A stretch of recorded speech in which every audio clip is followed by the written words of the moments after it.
Welcome back to the deep dive. So we're hitting a paradox today, one that I think really defines a lot of modern existence. Mhm. Why is it that we instinctively rebel against rules, against any kind of structure?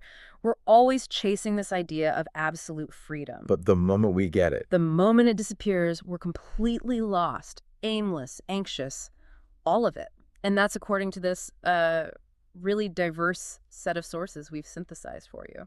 yeah, that tension is exactly where we're going to spend our time today. That push and pull between wanting total freedom and, needing some kind of guidance. So our sources are pulling from everywhere: global mythology, evolutionary biology, contemporary psychology. And our mission here is really to synthesize these insights. We want to show you, the learner, exactly why structure is so necessary for our psychological health today.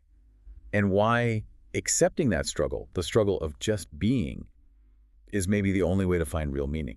Okay, let's unpack that, this fundamental tension. A lot of the sources, especially those building on works like Maps of Meaning, they propose that existence itself is, well, it's defined by this ongoing battle between two forces: Order and chaos. order and chaos. Yeah, you can almost think of them as the operating system for human experience. Hmm? So order is the known. It's the predictable. Culture, your home, your job, the rules you follow without thinking. Exactly. Yeah. And chaos is everything else. It's everything outside of that. The vast, threatening unknown. It's the world we haven't mapped yet. But also, and this is critical, it's the unexamined territory inside our own heads. And what's so fascinating is that basically every culture that has ever existed created these universal myths. Yeah. And they did it to give people tools, like mental maps, to confront this chaos. They were basically psychological survival guides. And within those guys, within those ancient stories, our sources really zero in on two specific psychological mysteries that we're still dealing with. The first is just the human capacity for evil for its own sake. Yeah. That ability to choose to be malevolent just because you can. Right, like the character of Satan in Milton's Paradise Lost. The idea that people don't just do destructive things for a reason. Sometimes they just enjoy watching things burn. And the second mystery, which is maybe even more terrifying because it's internal, is self-deception. How can you lie to yourself? Right. How is it possible for you to know deep down that you're acting against your own best interests or your own values and still believe you can get away with it? That's a huge psychological challenge. It is. Because fundamentally, you never really escape the cost of that. It accumulates. It compounds over time. Speaking of accumulating costs, let's jump into our first segment here. The cost of lacking that structure in the modern world. If you look at, say, the younger generations, millennials, Gen Z in the West, our sources identify this deep hunger for rules, for guidance. It's more than just aimlessness. It's a feeling of being completely overwhelmed. And a big reason for that, especially in schools and universities, is that they were taught two contradictory ideas at the same time. Okay, what were they? Well, on one hand, they were told you must strive, you must achieve, you have to climb the hierarchy. That requires rules, that requires structure. Sure. But then at the very same time, they were taught that all of those structures are, arbitrary, that they're oppressive, or just social constructs with no real meaning. So you're left with all the anxiety of the competition, but none of the philosophical ground to actually navigate it. Exactly. They crave rules because the foundation beneath them has been, well, deliberately eroded. And that erosion leads straight to modern moral relativism. Yeah, it does. Our analysis points to three main historical sources for this belief that all morality is basically arbitrary. First, just increased historical awareness. The more history we learned, the more we saw that ethics change wildly. What was moral then is monstrous now. Second would be globalization, right? Exploration. Suddenly we're meeting tribes and cultures with perfectly functional ethics for them, but they're totally incompatible with our own. And the third one, and this was maybe the knockout blow, was the rise of modern science. It just systematically attacked traditional religious moral foundations. And this created that big divide. The big divide. You have objective facts on one side, Right. real, universal, things you can verify, and then you have subjective values on the other. Personal, emotional, and therefore less real. But this is where it gets really interesting, because the source material just launches this powerful critique against that whole idea. It calls that split naive. It's deeply naive. I mean, the argument is that the values you hold are precisely what determine what you even choose to focus on and what you accept as a fact in the first place. Okay, explain that. Well, think about it. If you're a scientist and your core value is saving the planet, you are naturally going to focus on environmental data. Your confirmation bias kicks in. You will see and accept different facts than someone whose core value is, say, economic growth. So your values act like a filter. They shape what you even notice. They shape your entire perception. We pretend facts dictate our values, but so often it's the other way around. And we can bring these big ideas, order and chaos, right down to daily life. Absolutely. Order is, well, it's stopping at a red light, getting your paycheck, filing your tax return. It's mundane, but it's necessary. But chaos is when that all collapses. A trusted friend betrays you, your company fails, your job is gone. The sources have this great visceral example. Yeah. Filing a tax return, that's order. Right. But being subjected to a comprehensive tax audit, that's chaos. The system itself turning on you. And the material suggests that most people, if they had the choice, would rather be mugged on the street. They'd rather be mugs. That is terrifying. Preferring a quick external attack over a slow systemic one, it shows how much we need that stable structure. When the system becomes the predator, it hits our deepest fears. And our reaction to that kind of chaos is just hardwired into us. It's a three-tiered defense. First, there's a fast, ancient, physical instinct, the thing that kept our ancestors alive. Then comes the slower emotional response, the fear, the anxiety. And finally, the thinking part. Finally, high-level cognition. And that's the agonizing part that can take weeks, months, sometimes years to process what happened and rebuild your world. Okay, so we've established this deep psychological need for structure. Now let's pivot. Segment 2. Because what's really amazing is that this need isn't just in our heads. It's rooted in something way more fundamental. Our biology. Our basic biological imperative for status. We're connecting the structure to hierarchy. And these dominance hierarchies, they're not some evil human invention. No, not at all. They are ancient, they are necessary, and they are everywhere in nature. It's a basic organizing principle of life itself. I mean, you can see it in farm your chickens. The pecking order. Exactly. Your survival is literally tied to your status. The top chickens eat first, the ones at the bottom get scraps, and they might actually starve. Or take the tiny wren songbirds. They look small and cute, but they are ruthless. I've heard this, yeah. They fight viciously for the best territory. The spot that's safest from predators, closest to food. And why? Because getting the best territory means you get the best mate, which means your genes continue. Status isn't about ego, it's about life and death. And this is where I want to talk about the neurochemistry, because it makes the connection between biology and our own feelings of status just undeniable. Yeah, the role of serotonin and octopamine, you can see it perfectly in crustaceans like lobsters. So what happens? When a lobster wins a fight, its brain gets a flood of serotonin. It stands up tall, it looks confident, it's less reactionary. And if it loses? Octopamine levels go up, it hunches over, it gets defensive, it literally goes and hides. And this isn't just about lobsters. The sources argue that same ancient wiring is in our brains right now, constantly monitoring our social standing. It's always assessing our importance based on how others treat us.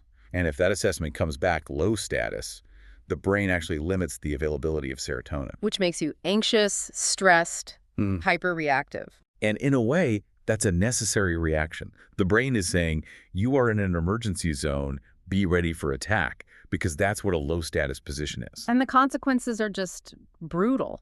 Chronic unhappiness, more illness, and you become an easy target. An easy target for malevolent people, psychopaths, bullies, who are very good at spotting vulnerability. Now, I have to push back a little here. A lot of people hear hierarchy, and they immediately think this is an excuse for toxic power structures. Are the sources just saying we should accept being low status? That's a critical question, and the answer is emphatically no. The sources argue that the best kind of hierarchy isn't based on power or force. It's based on competence, on voluntary negotiation and real achievement. So the goal isn't to destroy hierarchy because that's impossible. Right. The goal is to constantly strive to make sure the hierarchies you're in are ethical and based on something true. That makes sense. It reframes the struggle. But the problem today is compounded by the internet, right? By instant global comparison. Precisely. You might be a decent local guitarist, but in one click, you know for a fact you are not Jimmy Page. And the internal critic that results from that is it's crushing. It concludes that life is a zero-sum game, that you're just not good enough, and the only logical thing to do is just give up. And this is where that nihilistic philosophy comes from. The idea that the only way to cope is to tell yourself a positive illusion, a lie, basically, just to get through the day. Which the sources say is a terrifying response. Yeah. The true path, which we're moving into now, demands something much, much harder. And that takes us to segment 3, the path to meaning, which begins with truth and personal responsibility. It does. And the first step is to confront the enemy within. To recognize that the snake in the Garden of Eden isn't a literal reptile. It's a metaphor for the psychological internal enemy that lives in every human heart. There's that devastating quote from Alexander Solzhenitsyn that just crystallizes this. The line separating good and evil runs not through states, nor classes, nor political parties, but right through every human heart. That's a terrifying thought. It is. It means the ultimate source of chaos isn't the system or the government. It's the weakness, the malevolence, the self-deception inside your own character. We are our own biggest problem. And the sources give us this stark choice in how to react to that. You can go down the nihilistic path of vengeance, like the Columbine killers.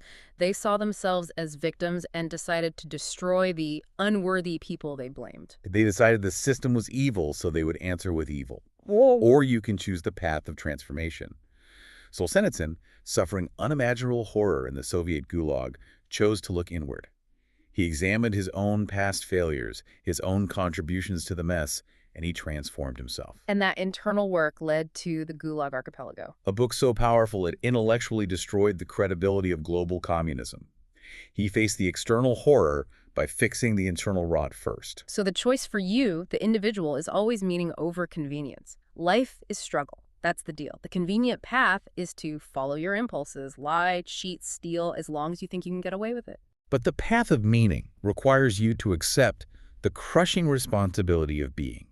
It means choosing to stand up straight. And that's not just physical posture, it's a moral, a psychological imperative. It's willingly taking on the burden and saying, I will carry this. And to make this practical, the sources say we have to start by treating ourselves like someone we are actually responsible for helping. Not some abstract idea, but a real person whose future depends on you. Right now. And to pay attention to our emotions, that feeling of anger or resentment. Yes. We usually blame it on others, but often it's a useful signal.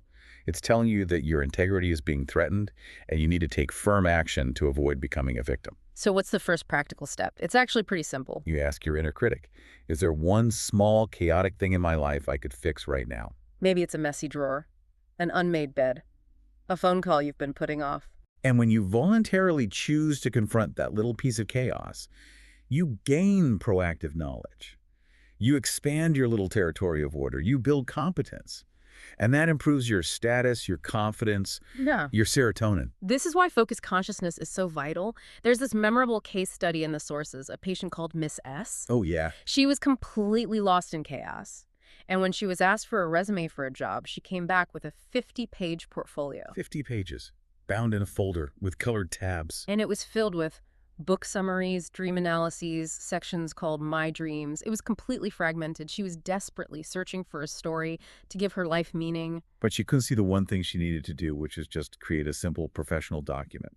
She was lost in a sea of her own unstructured chaos. And the insight there is just so critical. If you aren't actively being the hero of your own story, you are doomed to play a minor and probably tragic role in someone else's. And the power to become that hero comes from a commitment to truth.